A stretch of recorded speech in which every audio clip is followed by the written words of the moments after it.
All right, hello and welcome to the Brooklyn Rails Common Ground.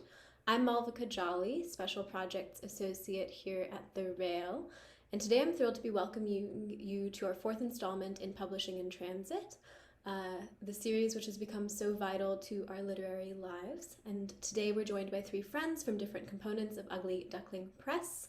We're so happy to be welcoming co-founder Matvei Yankelevich alongside authors Mónica de la Torre and Rachel Levitsky, who are joined by curator of this series, the wonderful Cole Swensen.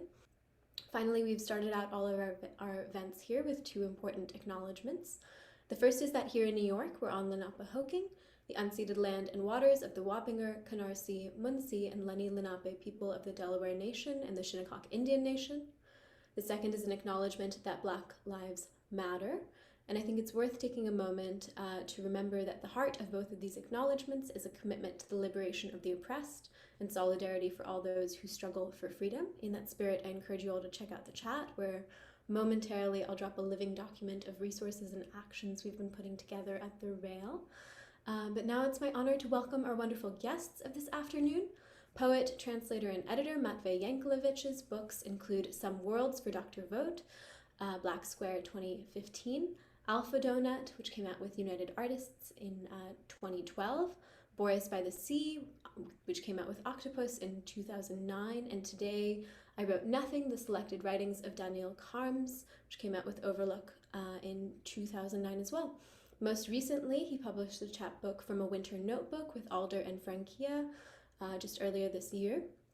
In the 90s, he co-founded Ugly Duckling Presse, where he's produced a variety of books, chapbooks, periodicals, broadsides, and literary friendships. He's co-edited 6x6 magazine and curated the Eastern European Poets series.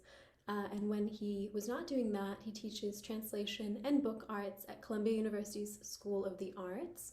He's joined today by the fantastic Mónica de la Torre, author of 6 books of poetry, of which the most recent is Repetition 19, published by Nightboat in pandemic spring of 2020. Her others include The Happy End, All Welcome, a riff on a riff of Kafka's America, which was released by Ugly Duckling Presse in 2017, and others. Born and raised in Mexico City, she's lived in New York City since the mid-90s and has published several books in Spanish. She teaches poetry at Brooklyn College in the Bard MFA program and through her numerous, always startling, always pitch-perfect appearances on Zoom. In that respect, she's not far off from Rachel Levitsky, feminist avant-garde poet, novelist, essayist, translator, editor, educator, and founder of Belladonna Collaborative. Rachel Levitsky is a professor of writing at Pratt Institute, Naropa University, and occasionally Poets House and the Poetry Project. She was born in New York City, earned an MFA from Naropa in Boulder, Colorado, and personally not a day goes by since meeting her that I don't think about her original bio, which read, Rachel Levitsky came out as a lesbian in 1984, a poet in 1994, and in between those two events, the rest of life unfolded. Last but not least, they're joined by the curator of this series, poet Cole Swensen.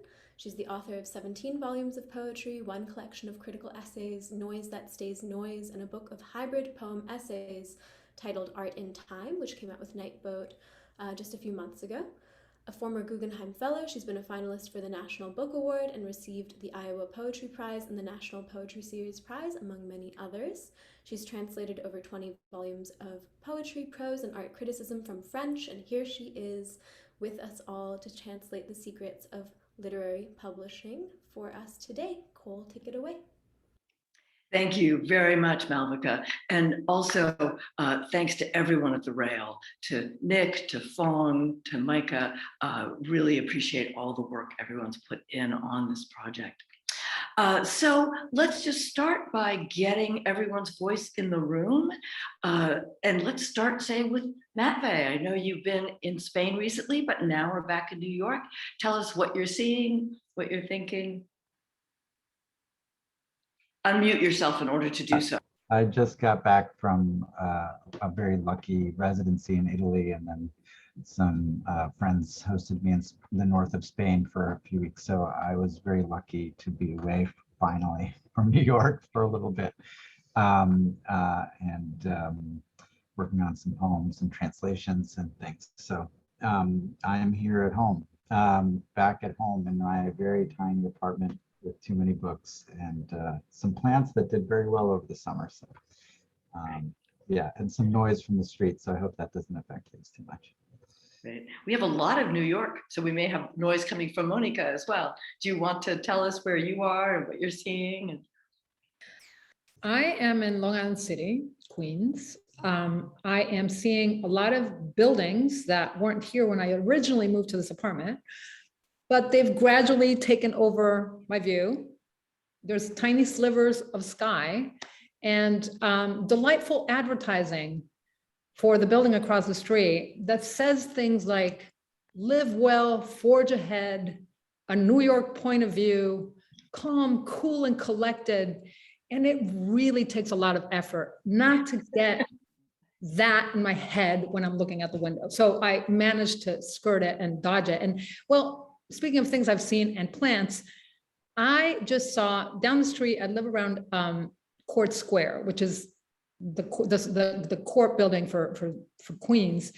And I saw the largest mushrooms I have ever seen right in front of the court building. I mean, they are giant. They look like boulders. So it's, I don't know what it is. It's like a sign of the end of the world, perhaps, to come. Those little mushrooms are sending me signals of distress.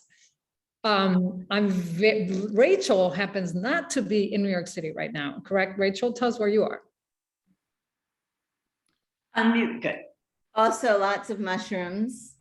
I thought of Elizabeth Gross and her idea of there's no difference between nature and culture because everything proliferates, right? With the mushroom amongst all those big buildings. But I am suddenly moved to an empty cottage in Woodstock because I had a run-in on a ladder with a squirrel. But there's definitely a silver lining to that, which like I don't have the noise of New York. And yesterday we walked out to do the walk to the mailbox on crutches, and there were all these frogs right outside the door. So yeah, the end of the world, right? Frogs sort of symbolize the end of the world as well. Yeah, beautiful Woodstock. Great. Well, we're going to start with hearing from Rachel and your poetry. So let's listen to that, and then we'll hear a bit from Mónica, and then we'll go into a discussion. Fabulous. I just want to thank you all for being here, and this is such a treat. I sort of overflowing with love and delight. So this is, I'm reading from the second edition of Neighbor, which I guess came out like about, I guess like 11 years after the first edition or something like that, or 10 years. And it's got a new cover by Carrie Maxon. The original cover was by Jill Auchenthaler. And I'm just gonna read the first poem and a section from the notes at the end, and a tiny section from the acknowledgements because it relates to this event. And I just will, okay, so, and I just want to show a little bit, I mean, a lot of you know this book, but so there's this word here, I'll read it, and there's some numbers over here, and then there's the poem. Floor, 030419. Neighbor. Neighbor is a long page about the neighbor. Why it's called confession, or if it's called my neighbor, or what, if anything, I am, I have ideas. At the time I read this, I've been at it for 1 year, actually 20 years, right? The last 6 months completely in my head, where there are many levels. The problem is whether they are connected or if they are levels at all. A level may connote a piece in a unified structure, or unity of disconnected parts firmly housed. By what? The state or me, or if I am the state. I am a collection of desire, precariously housed. And so there is neighbor, and then there is my neighbor. In the book called Is My Neighbor, I am the object of the relationship I'm in, to which I have distance between walls and or levels. Distance is domain. I share it with the I of I that I am aware of. When I confess, I make this distance. I nearly wrote detachment, but it is not detachment. Detachment is the thing I create when I am not aware of the I am aware of. Detachment is the thing I make when I love. Love is a more complicated thing when I am speaking of my neighbor, who knows I rejected him on numerous occasions, to whom I've been lately inexplicably nice. Love is a complicated thing when I speak of my neighbor, crazy, though committed to the logic of life, currently of being a good mother. Why do I say then she is crazy when crazy is the name used for those who refuse? But I love my neighbor. I am sure I love the closeness, mediated, distance. We collaborate, corroborate. I wrote distance, not detachment. We never attach to begin.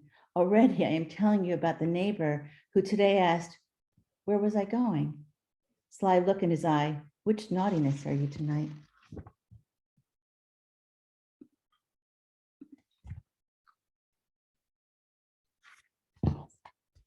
So this is from the notes section. Source material. At the DC reading, Tina Dara, who shows up now in all my books, asked about Heather's animal log. And I said, oh, neighbor is a log. And she said, yes, it is. Right then in the bar, some others were talking about manifesto. And I said, oh, neighbor is a manifesto. And they said, yes, it is. Later, talking with G in the car on the highway, I said, I think I will resolve the problem of the poetry by breaking it into lines. And G said, yes, break into lines. Listing the reading, Transcendentalists, Renee Girard, Jane Jacobs, to which Renee said, what about the making of Americans? And I said, yes, the making of Americans. Remaining the issue of time and timing, which is when do I respond to my neighbor as he is acting or as I am thinking, or later when I have finally found the time to write. For example, I was on the phone with Dee when I heard the neighbor scream, would you please turn down your radio? And I thought it was the neighbor with whom I'd linked fingers in the bar, but it was the other neighbor, the one who I supposed was supposed to have left the gagged neighbor and her child, or did she throw him out? The issue of who leaves who being the one that is currently kicking my ass, since I am the one who is both fleeing and waiting, always fleeing and waiting. Of course, he is the loud one, though it's hard to absorb. Remember, he is the one who worries about how his father would have done it. He was yelling and he yelled again, would you please turn down your goddamn radio? So that Dee heard and liked the irony. I was encouraged to, oh, sorry. Then the issue of sentimentality, if you think of this as a log, or poetry, if you think of it as a manifesto, then the problem of me talking to you in this way. I was surprised by the way my neighbor talked to me, which was in fact sentimental and lacked irony and defeated much of what I've written about him so far. He told me he was nervous about coming home with the new baby and wanted to tell me, his neighbor, about it in the hopes of soliciting my love and support. Sincere neighbor. As for the reading, it goes poorly. I discover everyone acts as a discoverer. Like an explorer, the discoverer is not so much of a settler, though they settle down and by doing so, change the neighbor. And I'm gonna just read a couple of lines from the final section of the notes, which is called My Gratitude. The third paragraph, I just acknowledge editors. The following editors and publications published segments of the book that were extensive enough to have context to the larger project and were patient and artful in their editing. Mónica de la Torre, The Brooklyn Rail, Carrie Edwards and Stacey Zamazik, Yog, Stacey Zamazik and Corinne Fitzpatrick, The Recluse, Chris Martin, Puppy Flowers, Brian Clement, Sentence, Tom Orange, DC Poetry Anthology, Richard Owens, Damn the Caesars, Marcella Duran, Center for Book Arts Broadside, with letterpress design by Shanna Yarborough, Virginie Poitresson, Action Poétique, translation by Stéphane Bouquet, and Erik Orn Nordahl Slag med Billum, translated by the author. Thank you.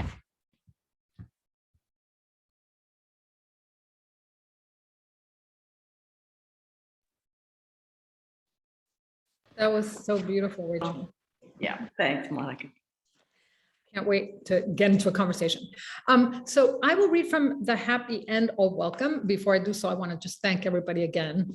It's so fantastic to be here. And I did want to say that Cole hasn't told us where she is. So I hope that at some point we get to that, because I'm very curious about what she's seeing. Okay, so I will just read you two small sections of The Happy End. One is a dialogue between someone who's applying for a job and the artistic director of the company, the Nature Theater of Oklahoma. and this company is ever present in this book, and it's holding a job fair that promises jobs for everybody. And so the artistic director speaks, do you have any previous experience? And the applicant says, a former self dealt with my unfinished business. Artistic director, did you work at an office? Applicant, I am very diligent when there is no need to do anything. Artistic director, do you have any skills? Applicant, I wanted to have them once. Artistic director, define yourself. Applicant, a very strategic, enterprising procrastinator. Artistic director, so you've got inventory? Applicant, catalogs of incompletes. Artistic director, so no skills, eh? Applicant, not yet. Artistic director, I see you're a flaw exaggerator. Works for me too. Applicant, I guess. Artistic director, admitted. Applicant, when can I start? Artistic director, right away, my good man. Applicant, amazing. I'll go to Oklahoma. Artistic director, Oklahoma. Both sing along. Oh, what a beautiful morning. Oh, what a beautiful day. I've got a beautiful feeling. Everything's going my way. You're educated and must have beautiful handwriting. So you could make a list of everything we have. So that's a voice that's coming from somewhere in the room. And this book is kind of like a theater of voices. There's all kinds of voices. And I'm going to now read you a section that I never read before that Matvei had everything to do with. And we'll get to that at some point. But it's a partial inventory of the chairs in this installation. Armchair marrying ergonomics and visual lightness named after saint. Assertively wonky inside-out armchairs, no upholstery hides their armature. They revel in their misshapenness and appear on the verge of collapse, only optically. Pair of chairs, one carefully balanced atop the other, about to fall and precipitate a chemical or physical reaction. Chairs made mostly of air between bent steel rods. Unbent and activated by touch, these rods make ambient music. Chairs rid of their prosthetic and bodily appearance, forming pragmatic, inhabitable sculptures. Chair thrown out the window by a poet. Cushioned lounge chair that springs back to original form as soon as sitter gets up from it. Dentist chair, non-functional. Desk lying sideways on the ground, bottom wood panels displaying collection of ashtrays from hotels and restaurants alongside commemorative plates. Egg chair, egg and butter chair, ergonomic kneeling chair on wheels. Exaggeratedly long table with small veneer barrier dividing it in half, as if designed for a tabletop game in which opponents should avoid seeing cards each of them are dealt. Grasshopper chair, idea of a chair that isn't a chair. Inscrutable valet chair. Luxury favela chair. Mahogany wing chair with tufted leather padding and overly tall back. Scroll wings flanking head area all the way to the armrest to give sitter privacy, protection from drafts, and support if falling asleep. Minimalist chair, whose art is partly its reasonableness, usefulness, and scale as a chair. Modernist chair, derived from the better camping and military chairs of the 19th century. Modernist chair that is an almost forgivable sentimentalizing of the machine. Neon tubes intersecting to form alternate version of electric chair. 1968 student movement anti-design statement against strictures and corporatization of modern design. That celebration of the body, commonly known as the beanbag chair, behind a curved L-shaped teak desk. 100 chairs improvised daily and assembled mostly from parts of found chairs. Ribbons of bentwood forming chair that pays homage to the sturdiness of apple crates once associated with childhood. Seance table displaying the legend connected through harmony matter in Dutch. Stackable ant-like chair made of laminated layers of veneer, inspiration for highest number of knockoffs in modern history and subject of aggressive stomping from fabricators to prove the original's durability. Surrealist piece with missing seat on whose structure rests an orthopedic hip brace, straps and twine dangling down chair's legs, along with a strip of wax resembling barnacles or fungus. Table covered in astroturf. Table standing empty at edge of stream. That's it. Thank you. Thank you very much. Thanks to both of you for getting poetry in the air and for getting Ugly Duckling books in the air too. So let's segue into just a chat, a conversation. And I'd like to start by asking Matvei, Ugly Duckling has such an unusual structure. And I wonder if you could talk about how that came about, how the press came about at all, what the construction process was there. Sure. Because the beginnings of the press are, well, the whole story is quite long, and I'm going to try to be very brief and hopefully address that question of like structure to some degree. And as a lot of people know, I co-founded UDP back in the late 1990s with several friends, shortly after moving to New York, actually. And I had a zine for a few years called The Ugly Duckling and had self-published my first chapbook with this invented imprint of Ugly Duckling Presse with an extra E. I worked on that zine with friends in college and then with new friends in different places, ending up in Queens and other places in New York, where Ellie Gaw, an artist friend of mine who I met here, did the last few issues together. I'm gonna put a little, I have a few links to some like archival stuff that I'll put in the chat. And I can do both at the same time. As you can imagine, UDP had pretty humble beginnings, but a lot of little things, the activities and publications of a bunch of friends working individually or in small groups or all together, especially between 99 and 2001, at the turn of the century. These little things began to coalesce under this old name of Ugly Duckling Presse. There was something called the Emergency Gazette, which was a newsletter, free newsletter of, I'll paste the link here too, of downtown kind of ephemeral performance. And at the same time, around that time, 6x6 Poetry magazine started and all the kind of multidisciplinary parties we did for the launches. I have, there's a whole, you can see a whole thing of issue number 5 with Frank Lima on the cover. That was actually, most of which was destroyed in an apartment fire where Julian Poirier and Greg Ford, 2 of the editors, lived at the time. Then at the same time, there were these anti-readings, which was a series of decentralized poetry events put on by Loudmouth Collective, James Hoff and Ryan Haley, and in that all the UDP folks participated. Every couple months, these huge weird things happened, and then they became part of the press. And also at around that time, New York Night started, which was an anti-war newspaper that began right at the start of the invasion into Afghanistan. And not to mention early chapbooks, all happening out of our apartments and workplaces where we commandeered copy machines and such.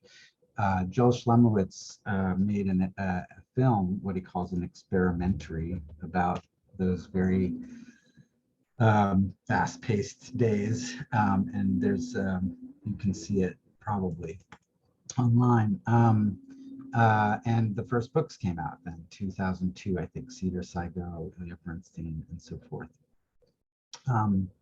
Things were happening really quickly then, and before I knew it, I was spending all my free time building a publishing house from scratch with no experience in the field while doing the minimum at grad school and various gigs, and spending my student loans on making books and building out studios.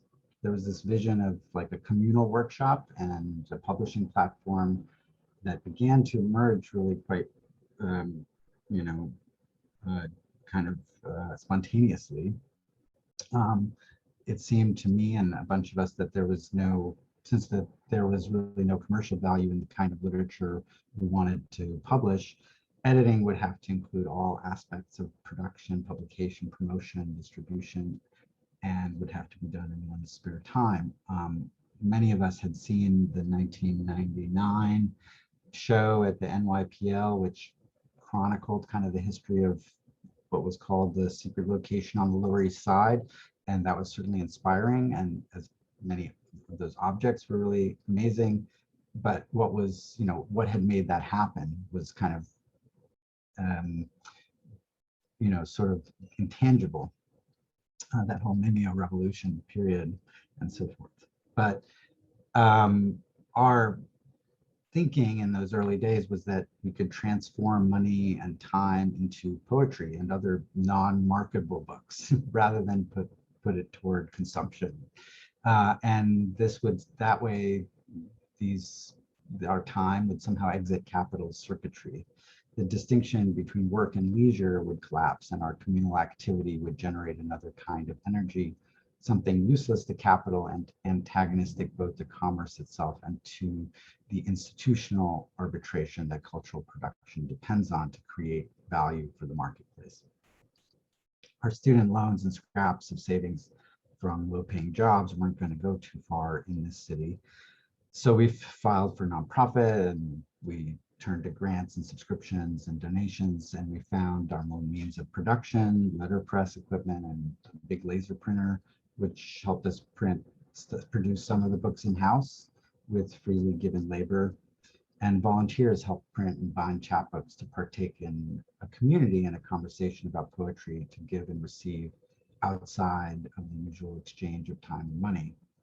Some of them would join up with the collective to bring their own editorial projects to fruition while also aiding the others. It was, maybe later we can go into some of the details about projects and initiatives that I worked on or assisted with in book series like Eastern European Poets series and periodicals, and how I approached editing or design or whatever, or audience building, and also how we dealt maybe with structural shifts, which is, I think, an interesting conversation, and how we worked on consensus systems for how to make decisions, editorial decisions with a collective.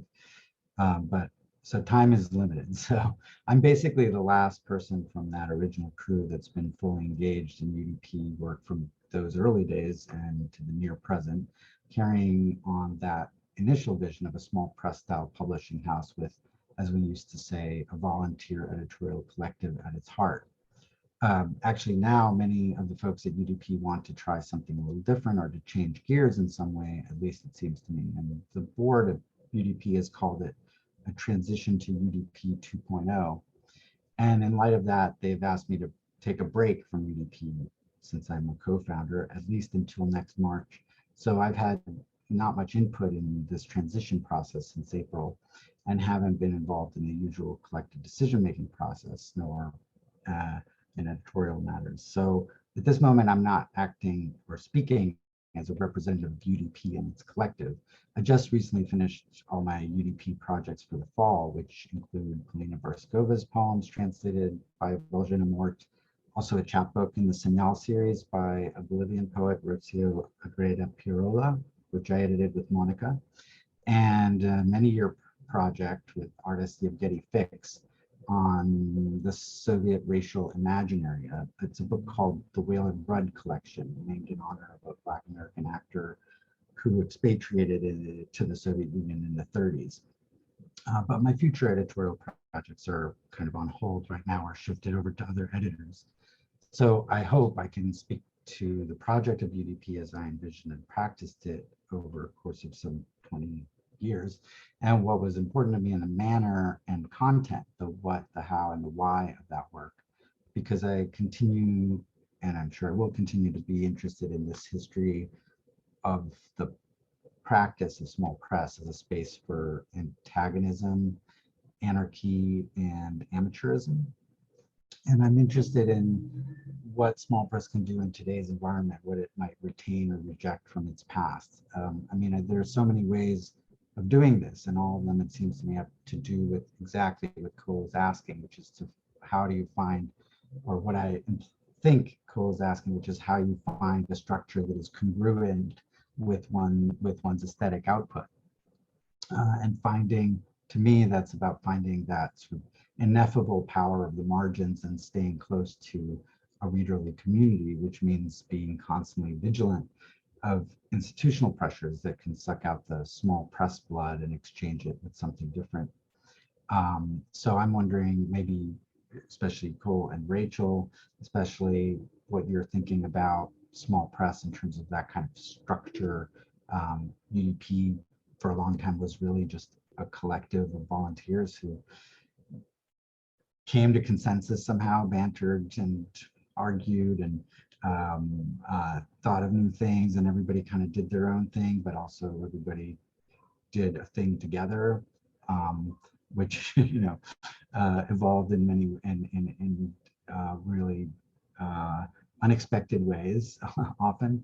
But I know that Rachel's been working with Belladonna Collaborative, which is a little different from the original Belladonna. So I'm curious how other people here in the room are thinking about like structure in small press and what those changes bring about. Rachel, you want to leap in on that? Sure. Thank you so much, Matvei, for that rundown. As you were talking, and you were saying, sort of talking about this space of resistance, I was also thinking that for me, it was doing Belladonna was a space to not just resist, but also to make a space for something very specific, which was my need to combine my feminism that was a big part of my life in my 20s. And as Malvika noted, I came out as a poet 10 years after I sort of entered feminism. And so I needed to figure out how those things connected. So it's, in some ways it was a personal need, but also I write about this in at the end of Theory of Sunday, that I knew all these feminists that were publishing in the avant-garde, but it was sort of a subsumed, their feminism was subsumed in these ideas of the avant-garde, and sort of the American or the United Statesian feminism part of it was just not being articulated. So I was really interested in what would it mean if we put those terms together, and how would that affect community, and how would that affect the presence of gender, and what gender power relationships are like. And really 1999 in New York City was very different than 2021 New York City in terms of those questions. And so there was a thing about making a new space very specific with that. And for me also, it's always been much more than it's been about structure, which is interesting to me. I love structure, and I love thinking about structure, and Belladonna structure has changed so much. And now maybe there is no structure, I'm not sure. I mean, there is, but which is, it's a space for relation. And I know we've talked about that in the pre-meeting as well, but, and the thing I really want to, I hope I get to talk about Paige Parsons and remaking the Belladonna book, and how this thing happened for me. I want to just bookmark it because I really want to talk about it, but with the person that I was corresponding with at UDP, who was apprentice at UDP, and now is this really important person in my life, and who really just did this remarkable job. But the way that it went from the sort of formal system to a relation. And there was just one more thing I wanted to say is, oh yeah, so and just also in terms of being a poet and going on, like for me, Belladonna was from the beginning, as a new poet in my mid-30s or early 30s, a need for a scaffolding to be a poet. Like I needed to have some context that was political, that was sweet, that was anti-capitalist, and it sort of operates like that for me. It operated like that for me. And I went to Naropa, where I had Anne Waldman's voice in my head saying, the 20-year project, you need a 20-year project. And so it has been a 20-year project, but I actually feel very much like, even though I still love the community and participate, I really feel like I want to go on to other projects now. And it's to be seen, like the thing is evolving, and it's maybe evolving without me being the motor of its evolution. So that's also. Rachel, I wonder if you could, just for those of us unfamiliar with Anne Waldman's 20-year project, can you give us like a quick gloss? Because I feel like it'll be so relevant. I'm trying to remember more. But I went to Naropa, and I'm trying to remember Peter's last name, and I'm forgetting, but he's a great environmentalist. Cole, do you remember the Peter I'm talking about? I don't. I will remember before the time is up. And I think it was the person who did the whole Earth catalog, so we can find out who that is.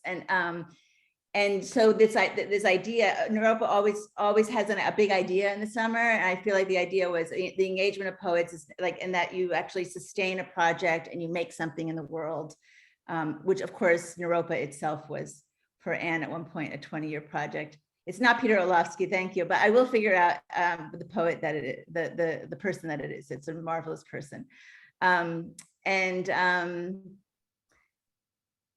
yeah, I think it was just about poets as makers and Anne is known for this idea of outriders and of like people making world making outside of traditional structures, traditional things that you already expect to exist as they exist.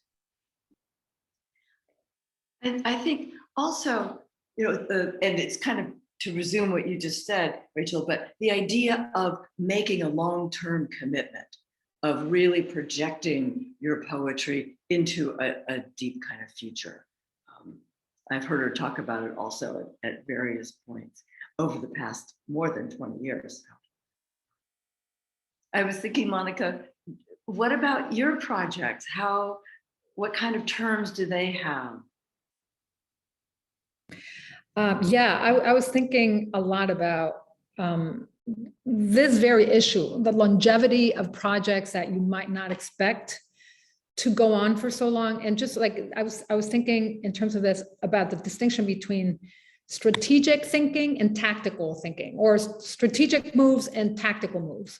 And the difference being a strategy would be the 20-year project, right? The long-term project, you're thinking of a sustainable structure that will ensure the longevity of this, and a tactic, and it presumes that you kind of know the field in which you're operating, and you have enough information to make those decisions and plans in according to your perception of what the field is. But a tactical move is more just it's responding in the moment, knowing that you have partial information, and you have to survive, you have to go on, and you don't know exactly if this is sustainable or not. You're just like, you have a problem you need to solve, or a very concrete goal you need to attain, and you do so, and then what, right? So I find myself, like, a lot of the things that I have done are constantly oscillating between these two modes. I worked at Bomb magazine. I was an editor there for 9 years. And when Bomb began, it was called Bomb for starters, because Betsy was very involved in the downtown theater world, and she thought that the magazine would bomb. It would just bomb. It would last for 2 years, and then that would be it. And she'd have a lot of fun and, create a space where she could work with all the people in the diverse disciplines that she was in touch with downtown, and that would be it. But then, of course, it went on going. And so then you have to really shift gears. So personally, just thinking of myself, I feel like a lot of the things I do are responding to particular desires, aspirations. I'm not thinking long-term. I get involved in them. And then the problem becomes like, how do I reconcile those impulses and those pulls that are very much like motivated from by real desires to relate to other people, to become engaged with things that I don't know, to learn, etc. How do you reconcile that with a larger strategy, right? And then not only there's that, but then there's the aspect of like these projects that we're considering also entail a lot of like minutia and work that kind of cancels that strategic thinking. Like when you're editing a manuscript, or when you're like, you're in the rabbit hole and you can't see the whole picture. You're in there. So I'm very curious about, like, all of you, how you deal with that. How can you be an incredibly precise, like eagle-eyed editor who's very intimate with the material you're dealing with, and then have enough critical distance to think about the long-term plan. I'd love to hear how you all deal with that.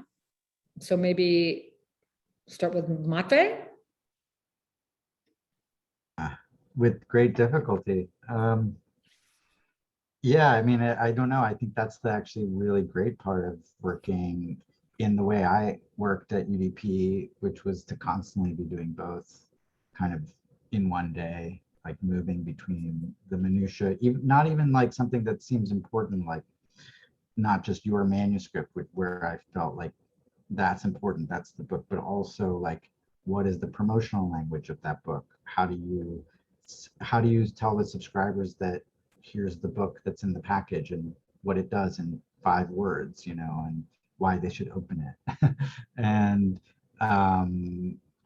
how do you where do you go and how do you talk about it, you know, who do you turn to review it, etc. Right? And those are really minutia things as well. Who is this going to resonate with, and how do we find that conversation with other books? Because I'm also always thinking as an editor, like across books and across histories and resonances. And also, I think maybe something like what Rachel was saying about not just being in antagonism to something, but making a space for something. And for UDP in my time, especially in the beginning with the Eastern European Poets series, and also with the idea of 6x6 or even the Ugly Duckling zine, was always like, get the people who don't have a platform.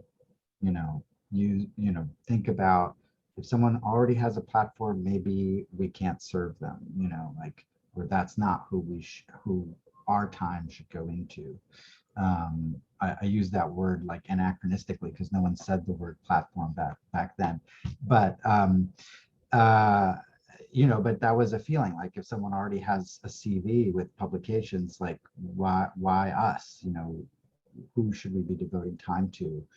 Or complicated projects like yours, Mónica, that would take time to develop, who knew what it would be, but we knew like we wanted to work with you. And part of that was also like the resonance with the other books, right? And as well as your particular intervention into that continuity, so that nothing is necessary. Things aren't one book and another aren't necessarily like, oh, we're going to publish in this vein, but rather continue to intervene in any semblance of a vein. And I think with the Eastern European Poets series, that minutia of like, I mean, I edit translations like crazy, even if it's a language I don't know, I try, but I do a bit, and especially if it's a Slavic language, I do quite a lot, and that involves interrogation, relation, and conversation, and finding out what does that mean in Polish. I don't know, or whatever, Slovenian, like I don't know. I have a sense that I don't get quite what the English is doing. So like, can you tell me about it? So it's almost like orally taught, like some of your translation, like experimental translation games, Mónica, like where like let's like just orally do the translation in time and like see what that brings up and how that might like move the translation to a new place. But at the same time, with that editing of the minutia of the translation, does this line cohere? Is this the right punctuation? Does this punctuation mean the same thing in those two languages? You know, thinking about what ways we could intervene in an impression or especially post-Cold War idea of what the Eastern European aesthetic space was. For me, that was quite important with that series. So I don't know, that's to me, that's the part of it when we talk about editing. It seems like, oh, it's on paper or it's on PDF or it's this process just about working with the author, but to me, it's a much, and I think that was it comes out of my experience with UDP, because I couldn't get an editorial job at a publishing house. I had no experience, even if for entry-level jobs, apparently that was required. So, so I just was like, okay, I'm gonna just do this. I don't know, and so for me, editing was always the both. this kind of why I say structural, I think, because it's, for me, it's also, and structural might be a boring and kind of tired word for it, and maybe there's a better, I think relationality is more relevant in a way, because it's really about this community of reader and writer, right? And where the editor, publisher, publicist, like where do they fit in there? No book is just like the voice itself, it's all these other voices, right? I'd love to hear about the minutia part, as long as we're on that subject. I know that Mónica, you wanted to talk about something with the chair thing, and I'd love to hear about the various note sections, Rachel, in that book, and how did that develop, perhaps out of conversation too. So maybe starting with, well, I see that Rachel is unmuted, so let's start with you, Rachel. I just wanted to say one thing about the minutia question, without going too much into like where I fall in that, because I would have a lot to say about that, about how I'm not very good at minutia. But in fact, what I want to say is that this is a small press question for me, because when I think about each Belladonna book and each Ugly Duckling book, and yeah, that they're all so specifically perfect to the books themselves.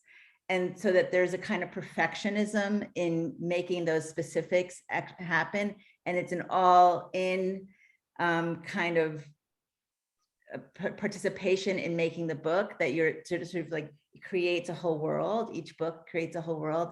And that couldn't happen in, you know, in a bigger press, in a more sort of regimented framework. And that I think that the way that I do it, Mónica, is in a way I had to put everything out of my head to create a whole world around a book. So in a way I'm bad at minutia, because I can only do one thing at a time, because it's so specific. And like I think your books sort of talk so much about space and design and all that. It's like it's a whole world. And so so it's like in a way it's like my ability to see it's only the thing in front of me, and to see it as going beyond itself, but not all the things all at once. That's I don't know, one thought I had about that. Sorry, and Cole, your question, I can talk about notes later. I'd rather hear what Mónica has to say about the chair. Yeah, well, okay, so maybe this will talk about speak to Matvei's ability to see what I was after and how to translate. I think, I mean, it's so interesting that like translation is a core of what you do, because through our conversations, what emerged was a graphic translation of my design, what I was envisioning in my head, but couldn't necessarily put into a format that would make that legible, became very clear through our conversations. And that is what Matvei brought to the table. So there were two key things that I think I by myself wasn't able to do when writing The Happy End, or Welcome. One was, so the premise of the book is that there's an installation by Martin Kippenberger that's a riff on Kafka's America called The Happy End to Kafka's America. And it's this assortment of chairs, mismatched chairs and tables in which interviews are taking place, and they're conducted by the Nature Theater of Oklahoma. So I saw this installation, and, you know, in a way, not unlike a Eulipian move, I went, oh, it'd be so fun to write the dialogues that take place there. And then I was like, it's a massive installation. You can't, I mean, there's parts of it that you can't see. There's things within the things. So it's just like so massive that at some point I had to kind of bend my constraint and be much more flexible about it. But when I started writing these dialogues and interviews, each one related to a specific setting. And before I got to the dialogue, so when I read that interview between the applicant and the assistant director, the artistic director, I would have told the reader where these people were sitting. And each segment of the book had a description of the chair or the setting that it belonged to, because that was helpful to me in the writing process. That's what got me to write what I wrote, the specificity of the places where these people and these conversations were taking place. But then Matvei read it and thought that was just I knew the installation. I had been looking at it. I mean, this book took me a very long time to write. In fact, I had promised a manuscript, and I remember like running into Matvei occasionally when I wouldn't expect him to be, for instance, at Film Forum, and I owed him the manuscript, and there he was. And I almost like remember trying to dodge him. I was with my mom. And I was like, oh my God, I told him I was going to send the manuscript a week ago, and I haven't been able to do that. And I would just have this feeling of like, I owe the manuscript to UDP, deliver it, just finish it. So anyway, it took me a really long time. And I was very attached to the descriptions of the chair. Matvei saw them and said, people haven't seen this installation. They can look it up later. It really doesn't matter. All these connections that to me are intrinsic to each piece are completely lost on the reader. So get rid of them, put them at the end. So that inventory that I read at the end used to be associated with each of the sections of the book.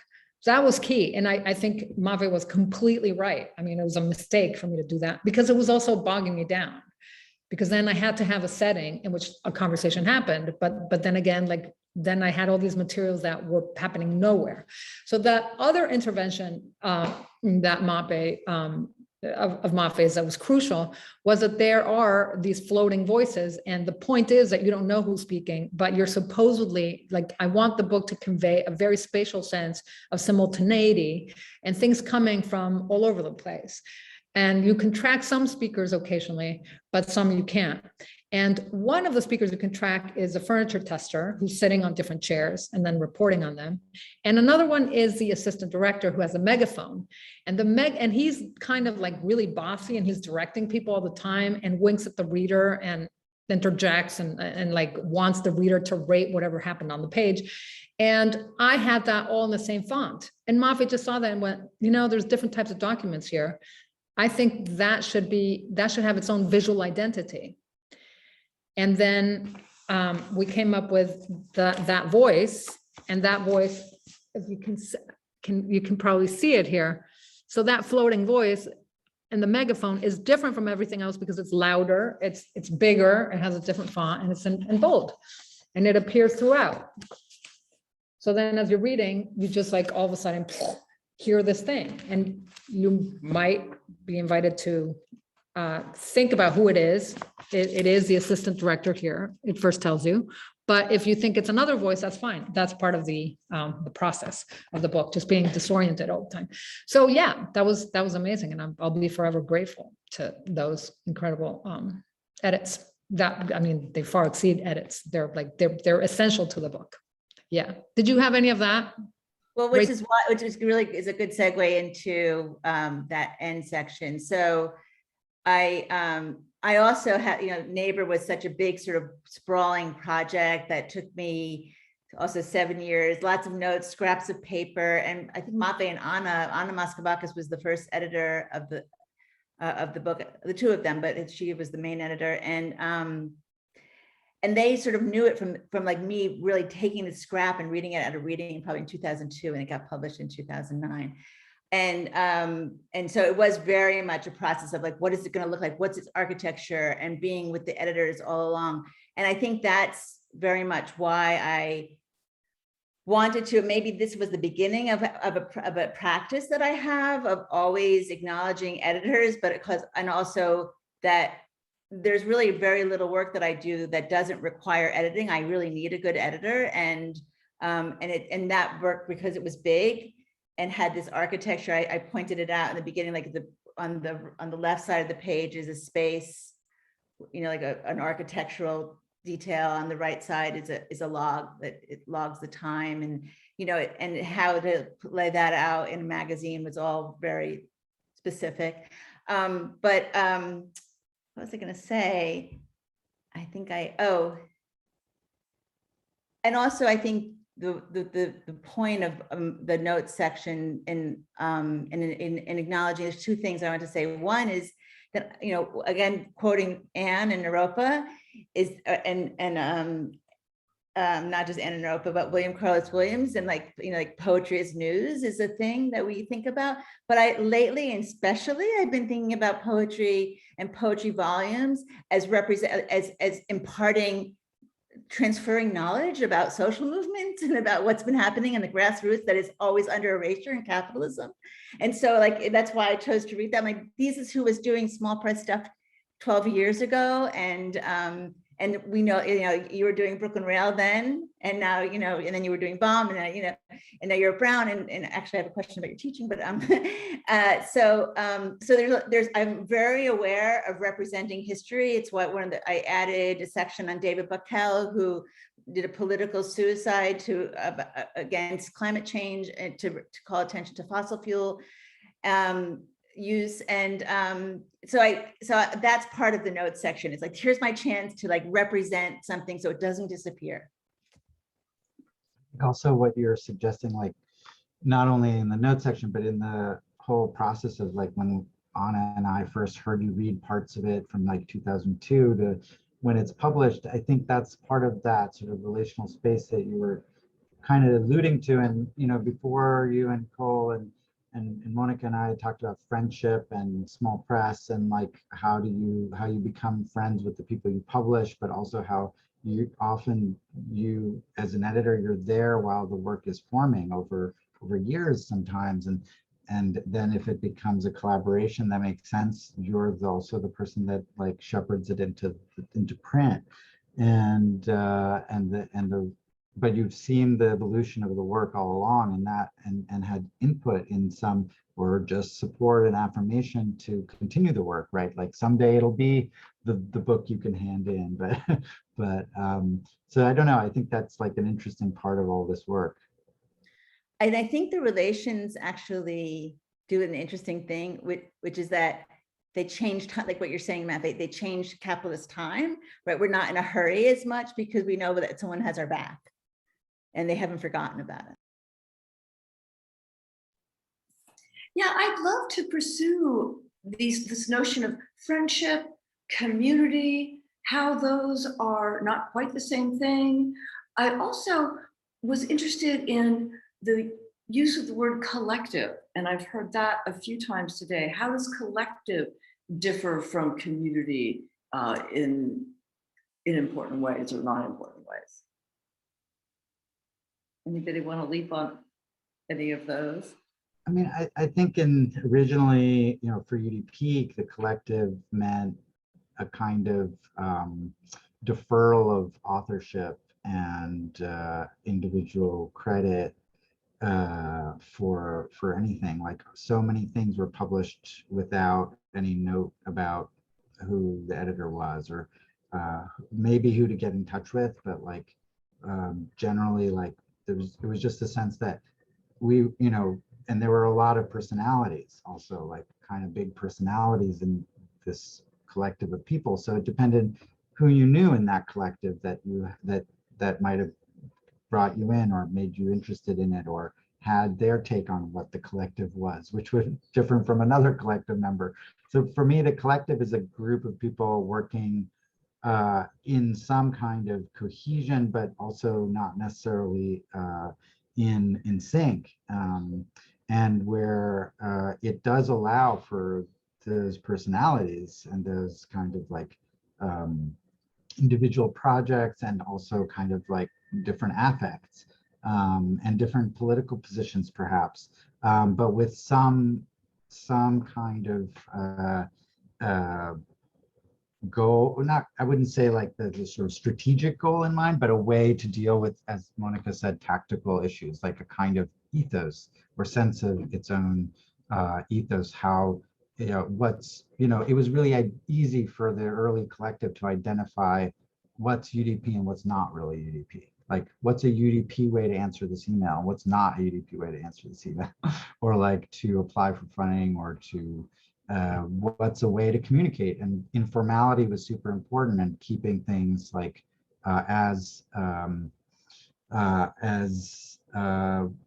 directly relational as possible, without a kind of mediation of professionalism.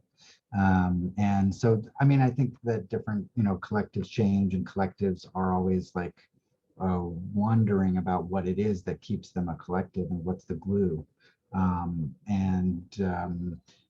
you know, when it was all volunteer work, then, and obviously there's always conflict, and collectives are all about conflict, like about like, well, you didn't pay the rent last month, you're part of the rent, and I'm paying, you know, like all kinds of things, like you agree on something and then somebody's like, I don't want to do it that way anymore, you know, and so collective, but there has to be some glue that keeps everybody together, and it's very different from a community, which is just this sort of I think a much, you know, it doesn't have uh, community develops around the work, but there's not a particular angle or sense of like, we don't, you know, this is our part of the work, you know.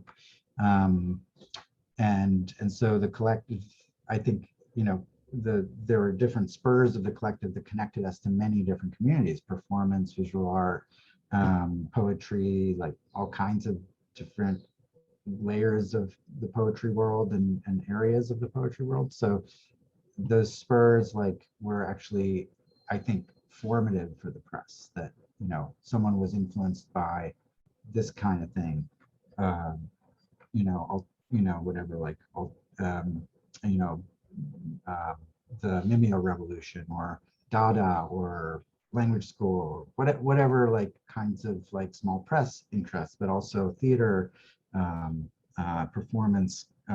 You know, I came to New York to work with ontological theater with Richard Foreman, which was right upstairs from Poetry Project. I didn't even go into the Poetry Project the first year, so I was like, what is, I don't know, I don't want to hear any New Yorker poets. Like, I didn't know what went on there, you know, and I didn't have a key to it until I met a few people, Julian Poirier and others, and then through him, Eddie and Anselm Berrigan and Coletti and other people, Jacqueline Waters, that made me feel like, oh, I can walk into this place and it won't be foreign to me, you know. And but I came in from the theater upstairs, you know. So but anyway, so the collectivity, I think, is this, it's a really hard space, it's a hard way to work, and I think in the contemporary culture it's becoming harder, I think, because there are a lot of important workplace issues and worker rights issues that have, and also ideas about anonymity versus personal credit start to become, you know, very complex for collectives, especially when people are there for very long periods or short periods and so forth. So yeah, Rachel.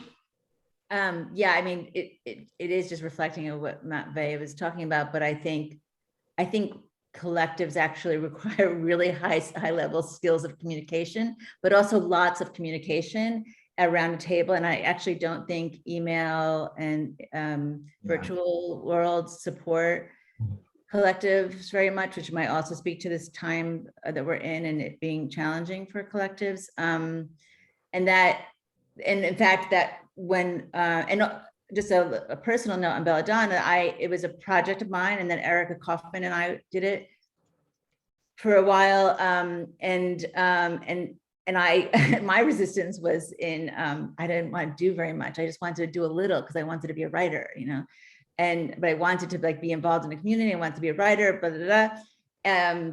Anyway, but it just, you know, like what Mónica was saying before, like it just sort of billows, and, you know, if either it bombs or it billows, and it billowed. And so then I didn't want it, and I was leaving. I just like, okay, I'll shut it down. I don't know. We had all the space we made for feminist avant-garde. How can I shut it down? I got to shut it down.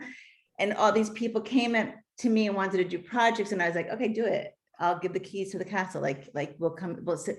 And what I just always found is that the more we sat around the table together, the more we agreed, the easier it was to do things. I just think if you're not communicating, it's hard not to be paranoid. It's just really, really hard unless you're sitting around the table. yeah.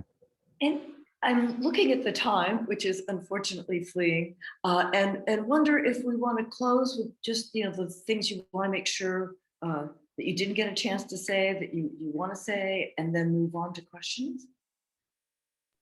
I had a question for Mónica that I wanted to ask, and I don't know if it's anyway, and I have a little analog. So we were talking about like resistance versus making space. And I was thinking so much in your work, Mónica, that there's this relationship of irony and sincerity, right? And I was thinking, like, even the way you were talking about where you are and what you're seeing, like you're hilarious and you're ironic, but also like, ouch, there are these words coming at me and there are these buildings going up, right? So and I had this thought of like between irony and sincerity is critique, but it's like a poetics of critique. And I just wondered if you had any thoughts about that in terms of all of this. I had that question. Mm-hmm. Wow, thanks. That's a great question that I keep asking myself, right? Because it's not that I don't believe in sincerity. It's just that I like the mask. I like artifice. Like it's a way of telling the truth, but telling it slant, and the slantness, right, is the mask, is the other voice, is coming at it from an unexpected angle. And that's one of the things it's also, I mean, it's humorous. And I was asked recently to come up with like 8 books that were talismanic for me. And those talismanic books, like what was talismanic about them is that they offered a way out, but also were mirroring my reality. And a lot of them are Latin American books, and they're very absurdist and humorous. There's Cortázar, there's La Nueva Novela, something else. But I find that UDP in that sense was a really good home for this project, because there's a lot of parallels between, especially the Eastern European series and Russian poetry, and the way in which critiques are articulated there through satire and irony, that mirrors conditions in Latin America. It probably has something to do, I mean, for sure it has something to do with authoritarianism, totalitarian regimes. So sincerity has always to be very mediated and careful, because you don't want to make yourself terribly vulnerable, right? And also it correlates to power structures and bureaucracies and management of control and how you subvert that. So I think there's a subversiveness there that is just like intrinsic to my sensibility. And it's maybe also dated in a way. I realize that we're in a different moment, and so adjusting to that or recalibrating is part of what the challenge is for me now. Thank you. That reminds me of actually in Rachel's thing that I'd forgotten, where it's sincere neighbor, or right toward the end, and I was thinking about how the sincerity of the neighbor is actually extremely manipulative in that moment. Like they want your sympathy for like a purpose. Like, curious. Can I ask Rachel a question? Rachel, what does it feel like? I've been thinking a lot about this for many different reasons. So neighbors now have a different valence, right? In the pandemic. So not only have conditions changed, but you have 2 separate editions of the book. Can you tell me how the book travels from one moment to another, both as an object, like what does it mean to have it reprinted, have a different cover, circulate in a different way, and then also just like the way it's working now, what the valence of a neighbor during the pandemic, like what any comments on that? I'm not sure this answers, but when I was, I am so slow, like I had like my next book, I thought it would be ready a couple of years ago, but it's probably going to take a couple more years, but at least it's taking shape. So I was reading from Neighbor, and it was actually, had a lot of energy to it while I was reading from it. And a poet said to me, you have to publish it or else it's going to lose it's going to lose its moment in time. And so I will say I feel a little justified, because it actually, when we were republishing it, there was like some references like to Mayor Kahani, like some things that didn't quite work in terms of their valence. And I did add some sort of historical references so they wouldn't get lost again.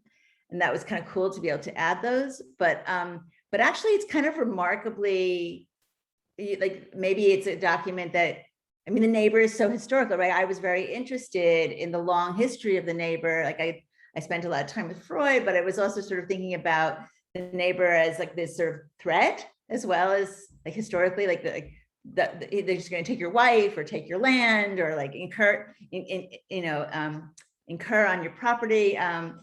Anyway, so I think there's a lot that is continuous about the neighbor, is what I would say, which is kind of comforting, right? I think perhaps that's a beautiful place to transition.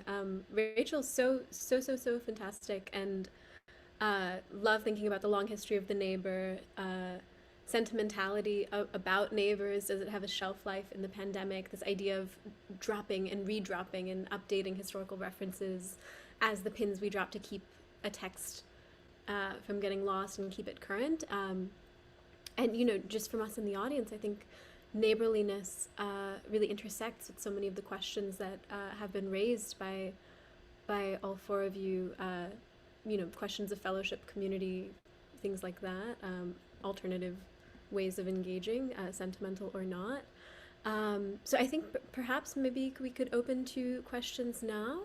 Does that feel all right to everyone? I know we have a couple minutes left. We've had a couple things come in.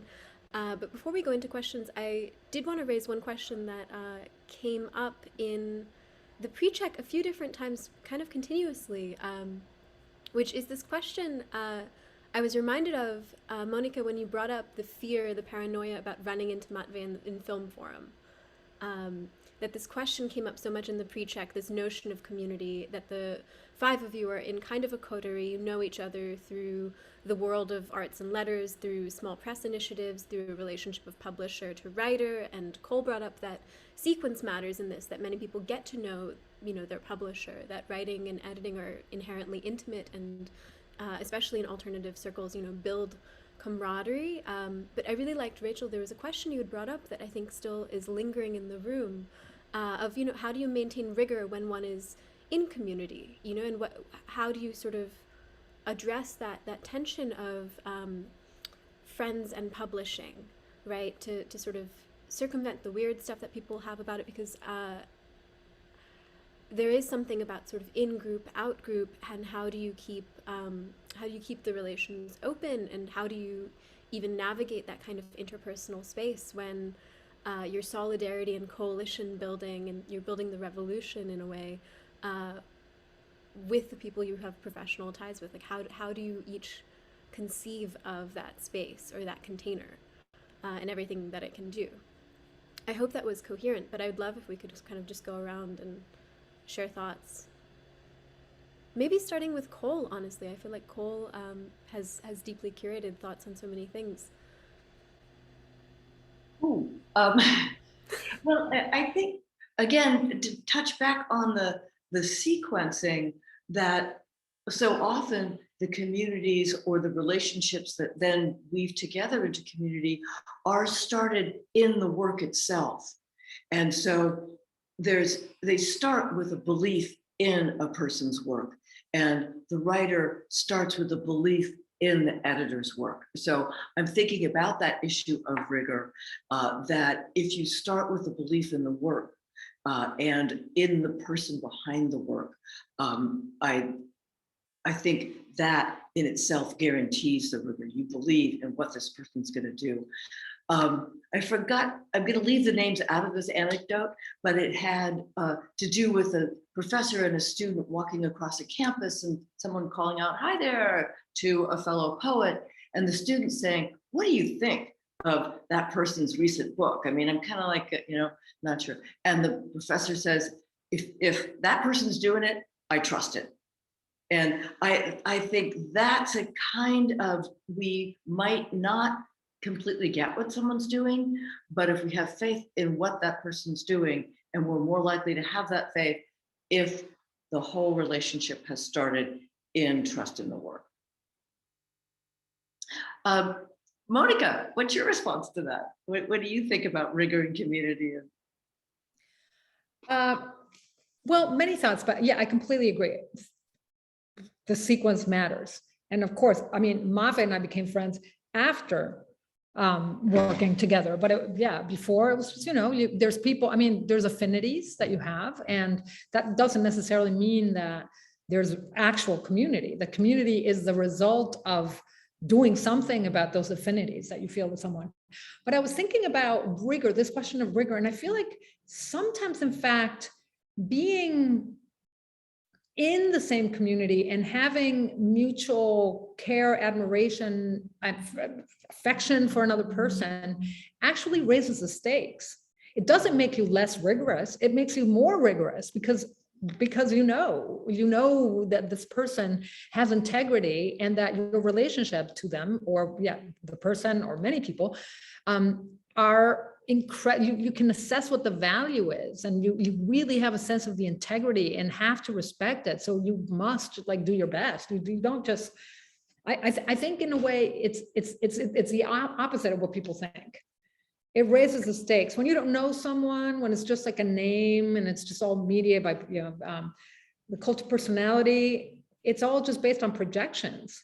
But when there's a real dialogue, you get a sense of what it is that you need to do in order to honor the trust that has been built in the relationship.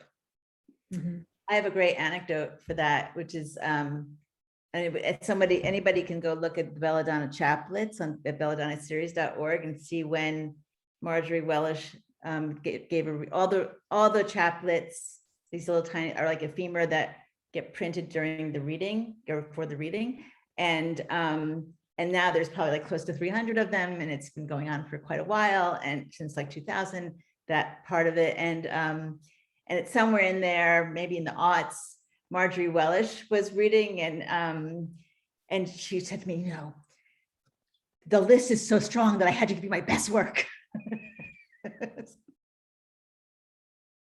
Yeah, I think Monica's totally right too, that why would you edit, why would you point somebody's attention to this line doesn't quite work, or I love this poem but something's wrong at the end, or how do we make the format give the reader what you're trying to give, if you don't, if you're not rigorous, and you're only rigorous that way, I think, really because you are with poetry. I mean, most of the time, this idea of rigor from the professional world is not commensurate in the sense with the sort of the care that is taken in the work that we do with people who we maybe aren't friends with, but want to be friends with in the sense of the community of poets and the community of writers, right?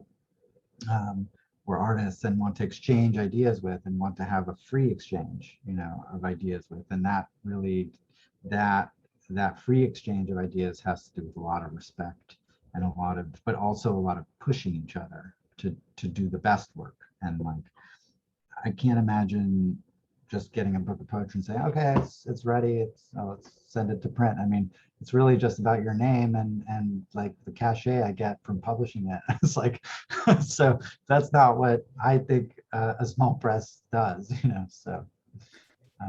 This might be a good time to give you my Paige Parsons anecdote. So like I said, when I was doing the reprint, I got these emails from apprentice at UDP, and I wrote and I said, listen, can we talk on the phone? I just need to talk to you about my ideas about the cover, and I can't really do it online. And so this person, Paige Parsons, and I worked really closely and Zoomed, and now Paige is doing all this work with Belladonna, and she's like the next generation of Belladonna, and she and I just connected. We just had a really we just have conversations that are rich and opening and billowing and going somewhere. And so it went from anonymity, just like you're saying, Cole, to this really productive and open. And the other thing I wanted to say about coterie and community and open and close, I find that as long as things are intergenerational, it's like a check. It's you're being watched by, you're all being watched by each other, or else things get too siloed. Yeah, I wanted to add just one thing, which for me was the beautiful thing at UDP for 20 years, was that feeling I had with Paige, because I could just stand back. I was just like giving Paige some of the InDesign tools and just sort of like giving her some advice here and there, but basically just saying, you're going to be in touch with Rachel and you're going to work with Rachel. And she's like, oh, I've never done this before. I've never designed a cover, and I've never worked with an author directly, but like, like in that, building the environment where that kind of relationship can happen is really, to me, part of the structural work, because I didn't have to talk to Rachel or didn't need to get like control that conversation. I could just say like, here are the tools you need, and here's the person who you will learn from, which was Rachel, about what she desires, and you can like find ways of addressing the book and the design. So that was beautiful for me, even though Rachel barely saw me in that interaction. Like, I just watched it. That's so incredible. Thank you all for your thoughts. I've been taking frantic notes as you speak. I'm also reminded, Rebecca shared in the chat this Andre Breton line, we publish to find comrades, and I really like that directionality of which one comes in service of the other. It's a nice reminder of like all of the gestures we do to find comrades. And on that note, we'll next hear from our very own publisher and artistic director of this fine ship, Phong H. Bui. And Phong, take it away. Thank you, Matvei. Thank you, Rachel. Thank you, Cole. I'm sorry I was working on our endowment the whole entire time. So I hardly heard anything with this meeting in between. 10 texts in 2 minutes. It's a disaster with technology, y'all. But I know so much about Ugly Duckling Presse because I met Matvei in 2004 as a poetry reading with Steve Dalachinsky and his friends. So it's a long time ago when Matvei was a young poet. And I also interject, Phong. The first issues of Brooklyn Rail we helped distribute in Dumbo. I remember the first issues. Yeah, that's right. And the fact that even when there was a launch, was it Michael Taylor's home? How one of our Michael Ruby. That's right, that I attended, and it was a beautiful beginning. And that probably goes the same with the beloved Mónica, the Brooklyn Rail first poetry editor.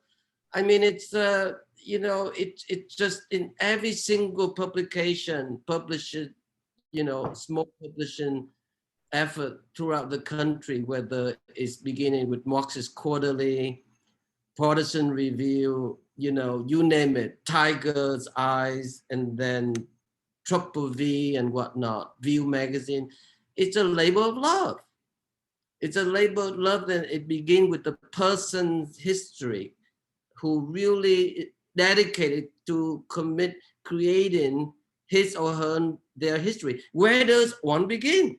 It's very simple. It's not enough coming from certain cultural backgrounds, certain family upbringing. I don't think so. I think that we all come to New York for a reason, and other places too, obviously. But I just remember little publication, little magazine is always committing the idea, experiment before ease and art before comment. And it's very important to remind ourselves that is so important. Friction, anxiety are inherent part of it. It's a given. If you don't know how to deal with anxiety and friction, this is not a place for you to be. It's very important that we can be honest, especially with younger audience and viewer here. It's very important to have that stamina, that commitment. So that's all I have to say. And I must say that I'm lucky, the Rail is lucky to have friends like Matvei, like Cole, like Rachel. Not to mention Rachel was one of the great poets reading at the Sandy show, along with Matvei and Mónica, and again later Blood Flames Revisited at Paul Cashman Gallery. Wow, the list go on and on. That's how community is built, because it's comprised of people who think of themselves as those who are not be conformist to practicality.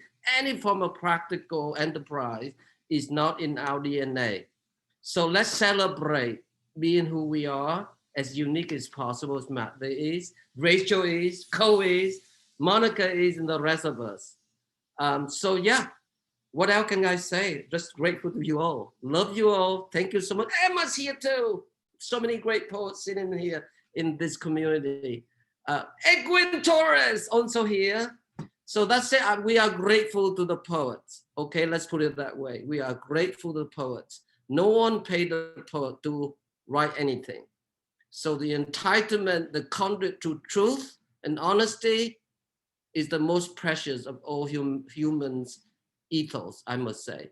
So I'm grateful. I'm going off to another meeting. It's disastrously boring, but I will spare you this boredom. And I see you super soon. Much love, you guys. Back to you, Malvika. Bye, Fong. Glad to know that your heart will be here, your body in another meeting. I know we have just maybe a minute or two left. I'd love to get a voice in from the younger generation. Handing it over to Micah to ask a question, which I think is perhaps related to some of the themes we did not hit today, but maybe can hit very lightly together. Micah, take it away. Hi, everyone. Thank you again to everyone for being here. I am currently trying to fight the sound of cicadas and lawnmowers because I am at college, and that's what's going on around me. But yeah, I did have a question pertaining to specifically Ugly Duckling's like curatorial process, especially when it comes to the translated texts. So I was just wondering how Ugly Duckling picks the translated text, and is there like some kind of creative interest or politics that go into picking the text so it aligns with Ugly Duckling? I can't quite speak to it as it will be now, not involved in the collective process right now. And there have been many forms of deciding, from like everybody gets to do whatever book they want, and then we all, like, people decide on what they want from a pile of manuscripts, to the idea that we have a consensus, all of us decide what the programming is. But then there are like, I mean, all along, whatever the structure is, there has been a sense that we're interested in languages that are not usually represented in American publishing. Of course, the Eastern European series was involved in that, but a ton of Latin American, South American stuff. Recently, stuff from the Caribbean, this Bolivian author, this authors from Brazil and so forth, younger authors from South America in the Señal series. And that has opened up a lot of ground. And you know, for instance, there's a Winston Gonzalez, the Guatemalan poet, like never a publication in English, a young, amazing poet writing in a few languages. So like that was always, I think, at the foreground of our thinking about translation, that it wasn't just translation of a best text or something, but about different ways of rethinking, like, and Mónica can speak to this too in the Señal series, rethinking what is Latin America, so that actually we have a Haitian author and so forth. And, you know, like that's kind of, and people writing in indigenous languages. And so like thinking of Latin America in a slightly more expanded way, the way I hope to do with the Eastern European Poet series. And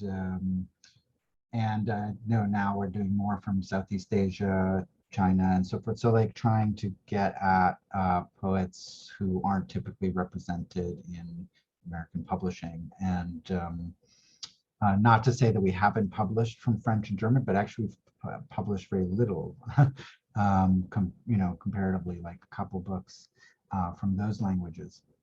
So I think language and kind of like also from Arabic now. We're doing UDP's doing a number of books, and Turkish we did. So like there's just like that is growing, and especially trying to get to spheres that aren't typically represented.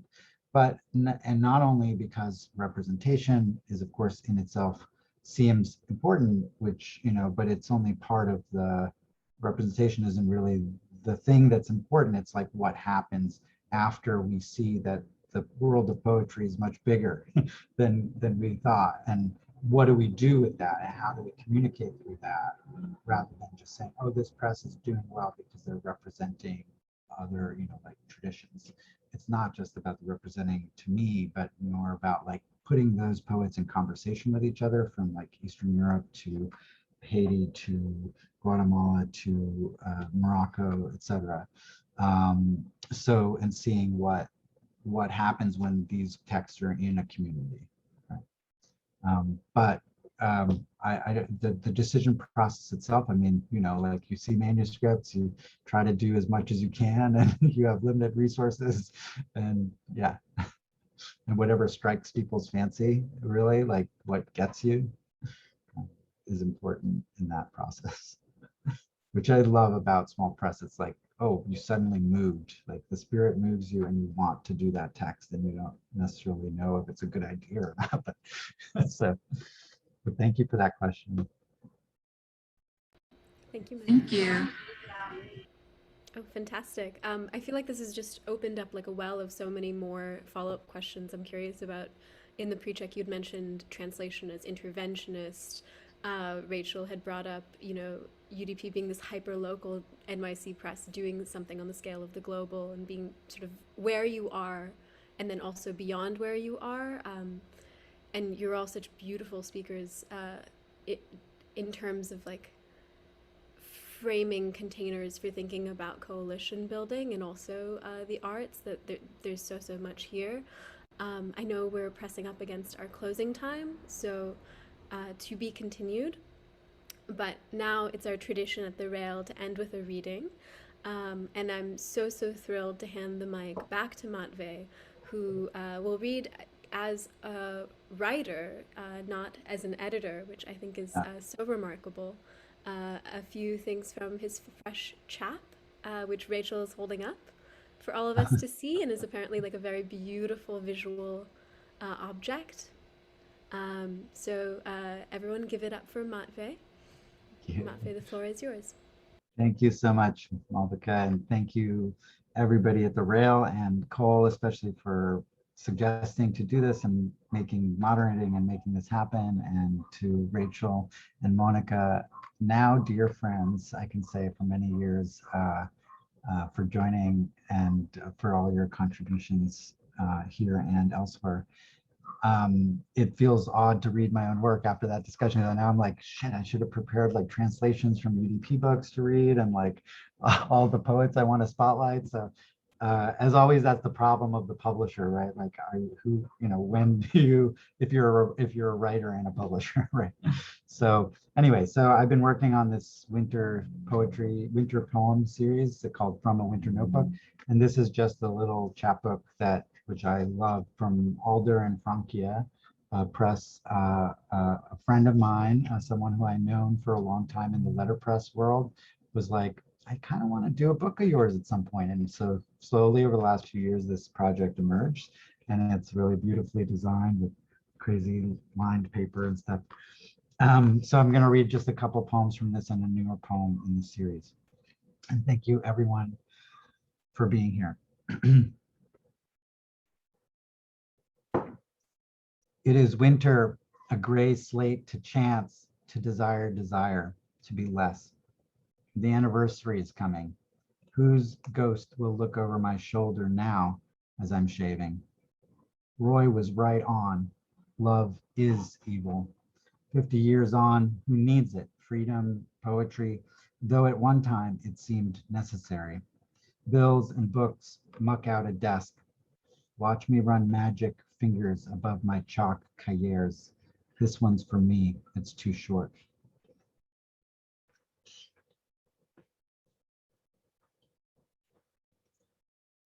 Winter, no thing new under the sun. What comes up again was that which was under snow, clod-like clouds overhead, pebble underfoot. I ran for the train. Why? I got there early. Color of Retsina. I wanted to drink, to make time, to drill holes out and build. I said, find another. Yet the ghost of it is in me.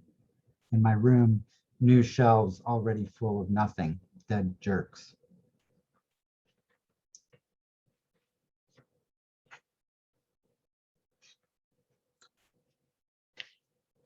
It's winter because it's winter, because the snow smells of gasoline, because of exhaust and exhaustion, because I want to paint and be free, because I've made it this far, because I'm ready for it. It's winter. It is winter because it took all year to edit this sentence. Because it's winter, and because I'm slipping, it's winter, so it's winter. And because by the time I take off my coat, whip off my winding scarf, remember of my vest, zip out, find a seat for a hat, untie and unlace and pull off the boots, grope the light, bear down on the notebook, note the warmth, grapple a pen to uncap it, the poem part of the poem is gone.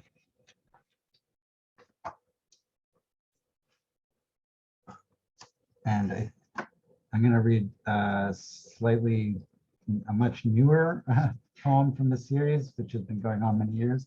And then I'm going to jump back to a little tiny poem from this little broadside. So this is also from a winter notebook.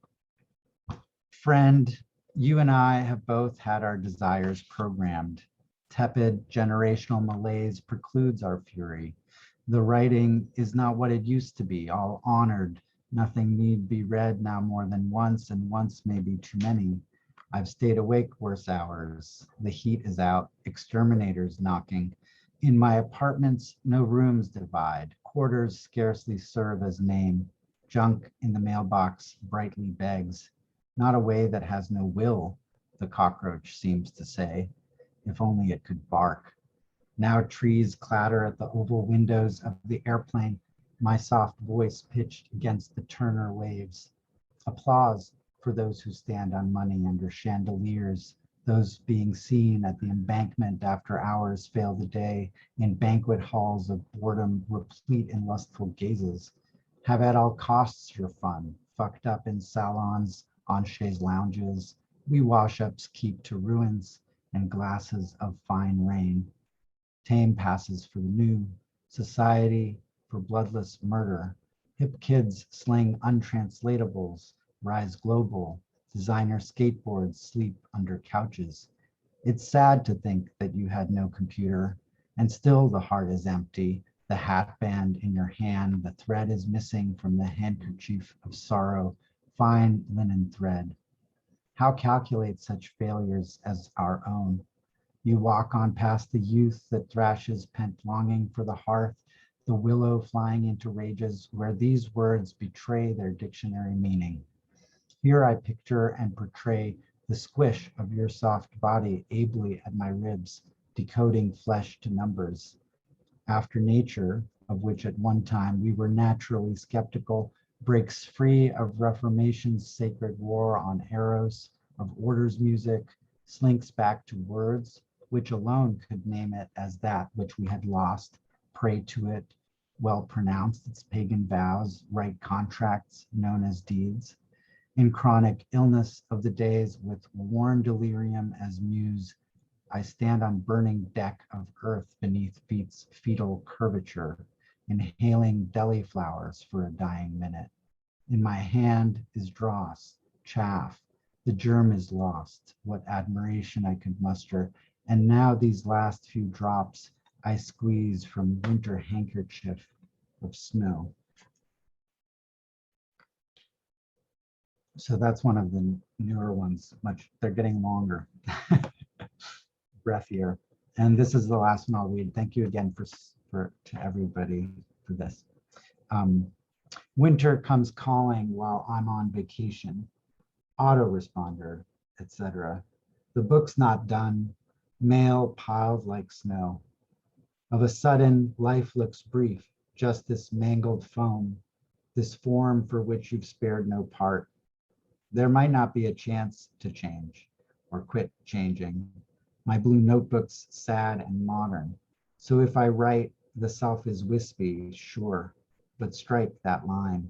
They say you can't edit poetry, but I say, fuck it. Thanks very much. Thanks to all of you. So fantastic. What a treat. Everyone check out From a Winter Notebook. And thank you all so much. Thank you, Rachel, Mónica, Matvei.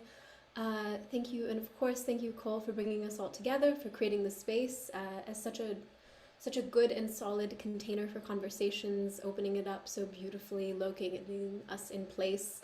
We'll have a fresh lineup of 4 more publishing in transits to share with you all soon. But as always, in the meantime, we'll share the video of this reading on our archives as well as on YouTube, so it'll be available for you in just a few days if you want to revisit this magical space.